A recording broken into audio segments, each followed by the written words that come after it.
जय येशू मित्रांनो, प्रभू येशू ख्रिस्ताच्या पवित्र नावात तुमचं स्वागत आहे. आपण नवीन पाहत असाल तर YouTube चॅनलला सबस्क्राईब करा आणि प्रभूचे वचन आपल्या विश्वासी लोकांना, मित्रांना, नातेवाईकांना पोहोचवा. देवाचं वचन आपल्या जीवनाला प्रकाश घेऊन येईल अशी माझी प्रार्थना आहे. चला तर मग येशूच्या वचनाकडे वळूया. एफेसकरास पत्र 4:26 वचन. तुम्ही रागावा परंतु पाप करू नका. तुम्ही रागात असताना सूर्य मावळू नये. प्रियानं या ठिकाणी असं म्हटलं आहे की तुम्ही रागावा परंतु पाप करू नका. प्रत्येक मनुष्याला राग हा येत असतो. प्रत्येक मनुष्य रागीत असू शकतो, परंतु पवित्र शास्त्र बायबल आपल्याला म्हणते की आपण रागावायचं, परंतु रागात असताना पाप करायचं नाही. आणि राग हा सूर्य मावळण्याच्या अगोदर आपण विसरला पाहिजे किंवा आपल्यातून दूर केला पाहिजे. कारण रागामुळे आपले स्वतःचे नुकसान होते. रागामुळे आपल्या स्वतःच्या जीवनावर परिणाम होतो. चला तर बायबल मधून एक उदाहरण आपण ऐकून घेऊ. उत्पत्ती 4:1-16 वचन मध्ये आपल्याला माहितच आहे. बायबल मध्ये आदाम आणि हवेचे 2 पुत्र होते, काईन आणि हाबेल. हाबेल मेंढपाळ होता आणि काईन शेतकरी होता. एकदा त्याने परमेश्वराला अर्पण दिले. हाबेलने आपले सर्वस्व मेंढराचे पहिले अपत्य आणि पुष्ट अर्पण केली. काईनाने शेतीतून काही अर्पण केली.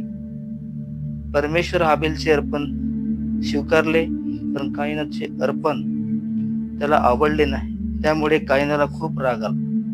देव म्हणाला, काईन, तुला राग का आला? जर तू योग करतोस तर तुला मान मिळेल, पण जर तू चूक करतोस तर पाप तुझ्या दाराशी बसले आहे. ते तुला भक्ष्यासारखे शोधत आहे, पण तू त्यावर राज्य कर. पण काईनाने रागावर नियंत्रण ठेवले नाही. त्याने आपल्या भावाला शेतात नेले आणि हाबेलाला ठार केले. त्याच्या रागामुळे एक अपराध झाला आणि त्याला शाप मिळाला. परमेश्वराने त्याला भूमीवर भटकंती करण्यास पाठवले. प्रियांनो, रागामुळे आपलं स्वतःचं नुकसान आहे. रागाचा परिणाम हा शेवटी नुकसानच आहे.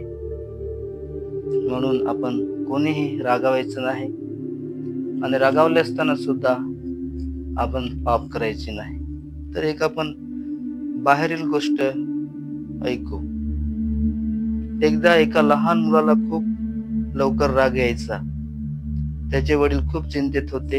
एके दिवशी त्याने त्याला एक हातोडा आणि एक बागेतील जुनी कुंपणाची लाकडी भिंत दाखवली. वडिलांनी सांगितले, प्रत्येक वेळी तुला राग आला की या भिंतीवर एक खिळा ठोक.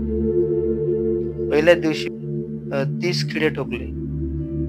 काही दिवसांनी त्याला जाणवले की खूप मेहनत लागते.